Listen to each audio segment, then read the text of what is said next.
Hey, I don't know what Ion Network was trying to do last night. The broadcasters said at least twice that the game was sold out, and that was not true.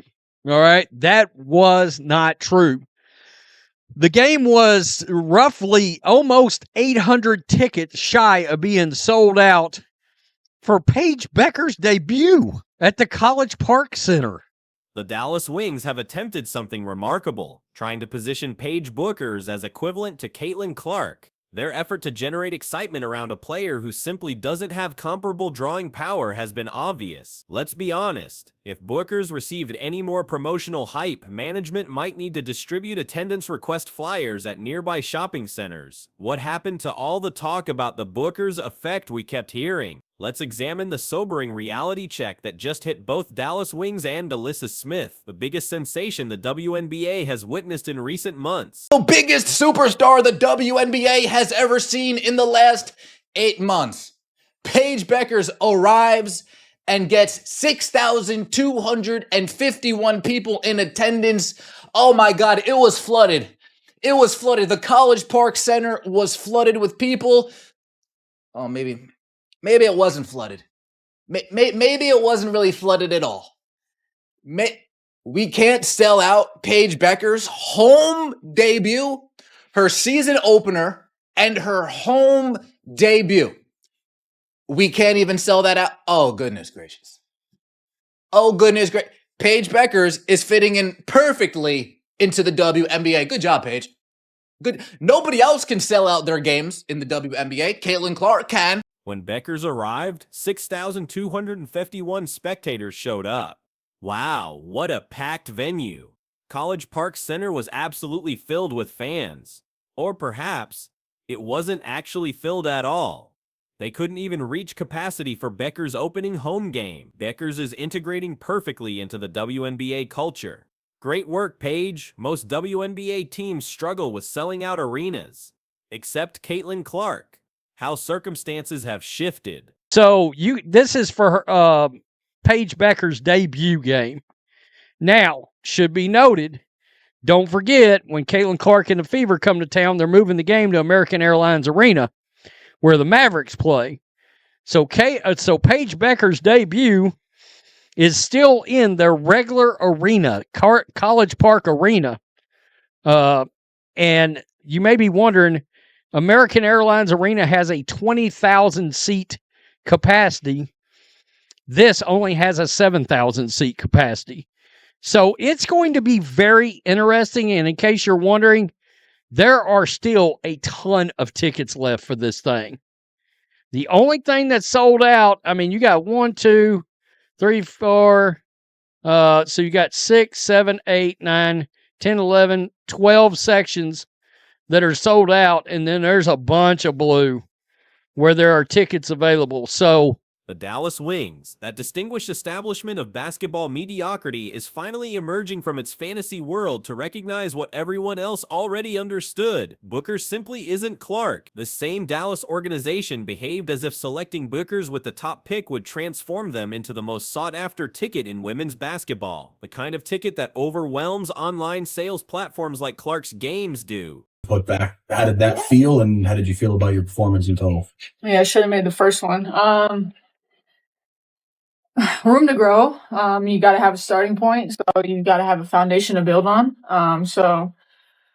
We don't want to overreact to the loss, but we also know there's a lot of things we have to clean up and get better at. This was Bueckers' first game. It's worth noting that when Clark and Indiana visit, they're relocating to American Airlines Arena, where Dallas's NBA team plays. Bueckers' premiere remained at their standard venue, College Park Arena. For perspective, American Airlines Arena can seat 20,000 people, while College Park holds just 7,000. Interestingly, numerous tickets remained available. Only about a dozen sections were completely sold, with plenty of blue areas showing available seating. Fortunately, lost to the Minnesota Lynx in her debut 99-84, but have no fear.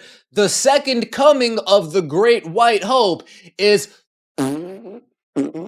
Fast forward to Bueckers' debut and management scramble to explain the noticeable empty sections, how rapidly things change when reality confronts excessive promotion. But let's discuss what happened in May. Bueckers made her professional debut against her hometown Minnesota Lynx. This supposedly dream matchup should have been impossible to attend without tickets purchased far in advance, yet somehow empty seats were clearly visible throughout the arena. Meanwhile, Clark continues breaking attendance records effortlessly, but somehow media outlets decided that wasn't sufficient to acknowledge the obvious disparity in star appeal.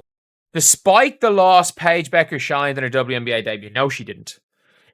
If you are going to coddle Paige Bueckers like this, then I'm sorry. You think, like, if this was shining, if 10 points and 30% shooting, 7 rebounds, and 2 assists to 2 turnovers, and more fouls than assists as a point guard, if that is shining, then just say you don't think Paige Bueckers is that good.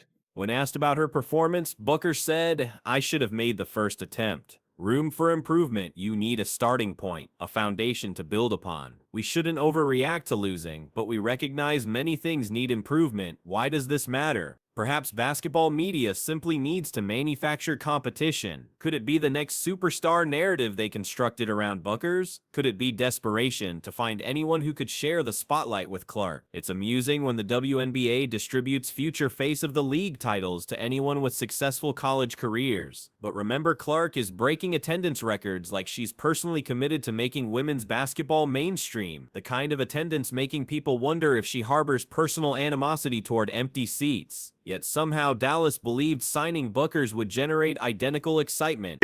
Despite the loss, Paige Bueckers shined in her WNBA debut, okay? Then they showed 10 points, 7 rebounds, 2 assists. Cool, if you want to say that, that's cool, right? That's fine. Maybe you are a fan of her. Maybe you're a huge fan of Paige Bueckers. Fine, you want to decorate it, make it seem like she did her thing? That's fine. But let's go back to what happened right here, right? This was last year when you was talking about Caitlin Clark. Now look at what they said. An up and down WNBA debut for Caitlin Clark. What does up and down mean? And look at the stats. 20 points, 5 for 15, 10 turnovers. Then the story gets more complex. Nalyssa Smith, who departed from Clark after being traded from Indiana to Dallas. What a surprise! She spent an entire season watching Clark transform Indiana into the hottest ticket in women's basketball. Presumably, she couldn't handle being on a team where she wasn't the focal point. Upon learning about her trade, she updated her social media faster than you could say career mistake, practically celebrating her departure from Indianapolis with a new beginning announcement. That would seem like the intelligent choice, right? It's just different. That's all I'm going to say. Like, we have not seen any, can't remember the last time we've seen anything like this. It's just mad. It's just mad to see the cues, just everything when it comes to Caitlin Clark and this Indiana Fever team. Like, they are playing in, I'm not joking, it's 4 hours till tip-off. It is 4 hours till tip-off, and I just saw.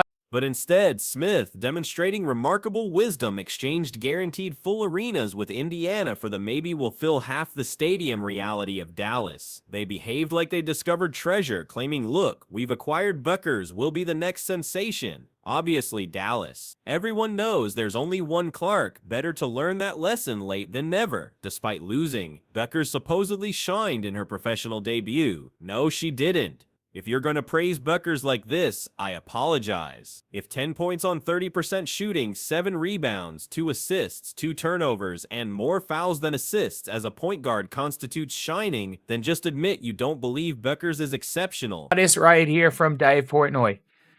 There's a line for Caitlin Clark merch around the corner at 9 a.m., an hour before the team stores opens and 6 hours before tip-off. Like, can we be honest? Like, this is not normal. That is not normal. Is it something that's happened before? Probably. Is it normal? Hell no. Now Dallas is saying, remember Bueckers? She's incredible. She's an absolute superstar. Really? It only took one regular season defeat to Minnesota for you to realize maybe she doesn't have the same attraction as Clark. Thanks, Dallas, for finally recognizing what everyone else figured out months ago. It's like watching someone who purchased a counterfeit designer item suddenly complaining about poor quality, pretending they didn't know it wasn't authentic. I thought we were getting identical products. Sure, friend. Just don't act surprised when others remind you there's only one original. A look at what Paige did, okay? This is Paige Bueckers right here. She went 3 for 10 from the floor, 0 for 2 from the 3, took care of the line. She had 7 rebounds, 7 rebounds, 2 assists, and 10 points, all right? She had 2 turnovers, 3 fouls within the game. She took care of the line. So, yeah, it really wasn't that good. She didn't have a great day of shooting. Not what we're used to seeing her being efficient. Let's discuss media comparison tactics. Sports media loves creating rivalries. It's practically its own sport. Just when you think they've finally accepted someone as exceptional, they pull maneuvers leaving you wondering if they're watching the same games everyone else sees. Despite losing, Bueckers supposedly shined in her debut with 10 points, 7 rebounds, 2 assists. Fine, if you want to say that because you're a fan, that's acceptable. But compare that to Clark's coverage last year. An up-and-down WNBA debut for Caitlin Clark. Despite 20 points on 5 for 15 shooting with 10 turnovers. Take Bueckers, who helped Connecticut win a national championship and was immediately compared with Clark. Why? Perhaps media can't accept one player is simply more transformative. Maybe they're so accustomed to manufacturing rivalries instead of accepting reality. Smith claimed that the Indiana Fever and Caitlin Clark was holding her back. Where were you? You were MIA, basically. I didn't see you as some offensive juggernaut, and just as I suspected, Arike is still the star of this team. Regardless of any Paige Bueckers, Dejanay Carrington, Nalyssa Smith, it's still Arike's show, plain and simple. So media pushed this Bueckers versus Clark narrative, even though Clark already had the kind of season that filled arenas with fans willing to pay thousands for tickets, venue experiencing attendance increases exceeding 150% simply because Clark was playing. But let's not overlook the irony unfolding. After all the promotion about the Bueckers effect, supposedly rivaling the Clark effect, we're seeing stark reality. One player consistently sells out arenas nationwide while the other, let's just say Dallas management isn't worried about being overwhelmed with ticket requests. And I know people are championing, oh, they said it was a sellout. They said it was a Folks, this is what a sellout looks like. Shout out to you, Jar Jar. 18,064, getting freaking chairs from the lunchroom, bringing them here. Oh, this is an extra chair right here. We'll charge $60 for this. That's what a sellout looks like. Shout out to the Golden State Valkyrie fans over there in San Fran. But 6,251 people out of 7,000, only in the WNBA can we sit and clap. Oh my God, what a sellout crowd. Oh my goodness, what a sellout crowd. What did you guys think of? It's completely different. This is unprecedented. Seeing the lines and enthusiasm surrounding Clark in Indiana is remarkable. 4 hours before tip-off, lines form for Clark merchandise around corners at 9 a.m., an hour before team stores open, and 6 hours before game time. Let's be honest, this isn't normal. Has it happened before? Possibly. Is it common? Absolutely not. It's almost as if Dallas shifted from "we've got the next sensation" to "why aren't tickets selling like Indiana games" within days. I'm waiting for the inevitable pivot where they explicitly market games against Indiana as opportunities to see Clark. Promotional videos will probably feature more Clark than their own players, complete with dramatic background music. We'll see slow-motion footage of packed Indiana arenas contrasted with scattered Dallas crowds, while Wings management wonders where their strategy failed. The Minnesota Lynx were not very good for most of the game. For an awful lot of the game, they weren't very good. I'm going to be honest, for most of this game, they did not play well. They didn't play well. And it was just the two-man game between Nafees Collier and Courtney Williams. Courtney Williams with 25 and 9 assists. Nafees Collier with 34 points. And by the way, every single time Nalyssa Smith is on the floor, they attacked her. They attacked Nalyssa Smith, every single possession, they attack Nalyssa Smith. Whether it be Jessica Shepard, who looks like a beast. Oh my God, having her off the bench when Alana Smith comes back, the Lynx are the team to beat. The Lynx didn't shoot particularly well.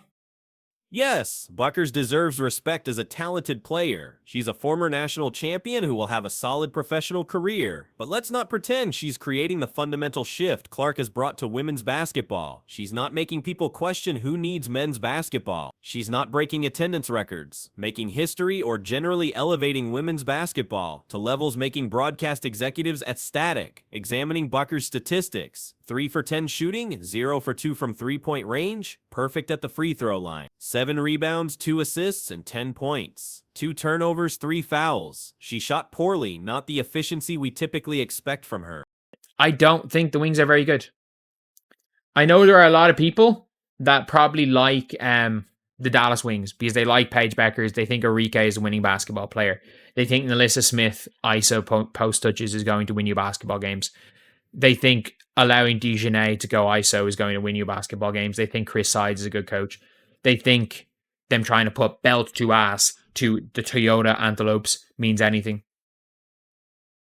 This team's not good. This is possibly the worst defensive team in the WNBA.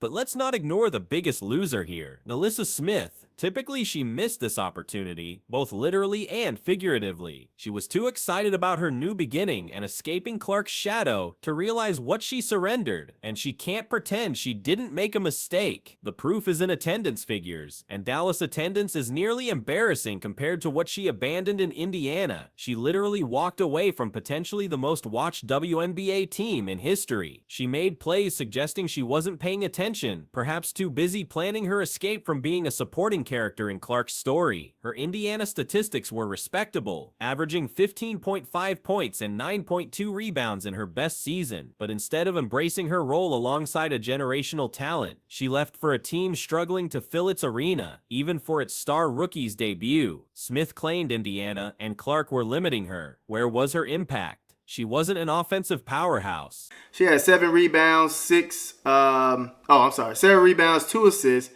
and 10 points. All right. She had 2 turnovers, 3 fouls within the game. She took care of the line. So yeah, it really wasn't that good. She didn't have a great day of shooting.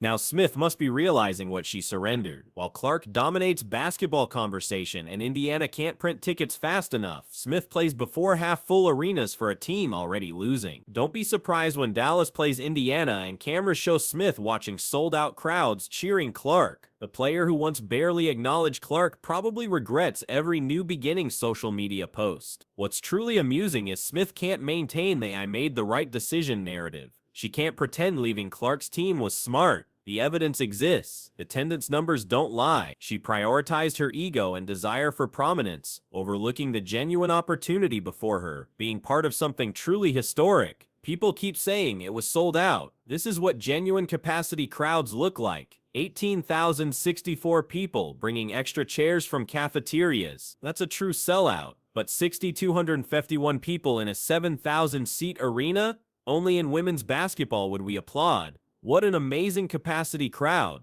Ultimately, Smith's departure from Indiana to Dallas becomes more ironic considering timing. It's like watching someone leave a gold mine to dig in their backyard, then pretending they made a smart financial choice. She's joined Bueckers now, but remains thousands of fans short of what she had with Clark, and everyone knows it. Smith's new beginning perfectly illustrates how some athletes think. It's about spotlight. You can participate in revolutionary moments, but unless you're central to attention, some players can't handle it. Smith, being the basketball player she is, didn't want to fit into Clark's phenomenon, so she chose to be a big fish in a small pond, only to discover the pond is even smaller than anticipated. Not what we're used to seeing her being efficient, but nonetheless, she did have some good moments within this bad game here.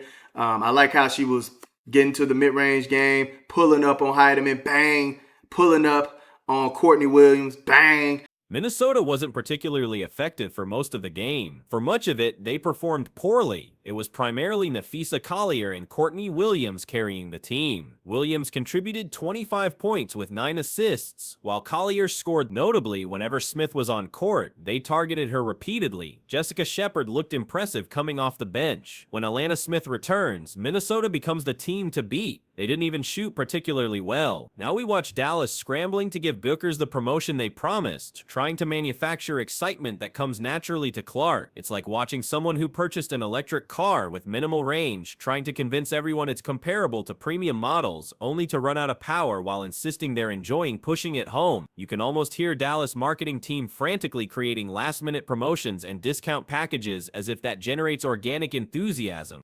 Right in the mid-range. So she looked like she was getting it in just a tad bit, but overall, man, yeah, it wasn't that impressive. She did exactly what I thought, man.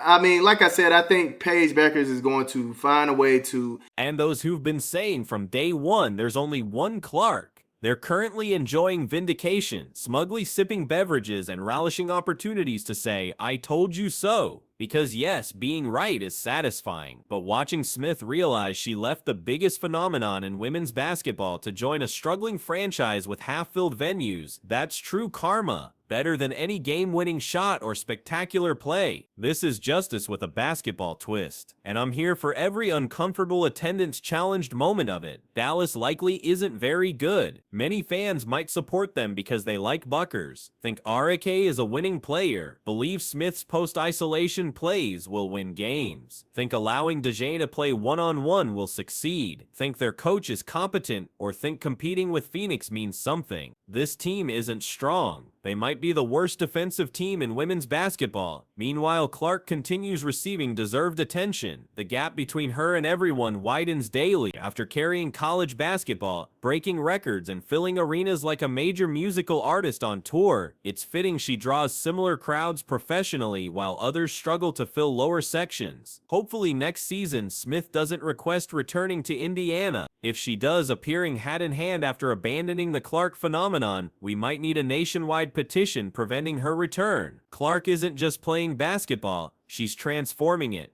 The world watches her, not Bueckers and Smith. And Smith learns the hard way sometimes the best position is where you started, in orbit around a genuine superstar.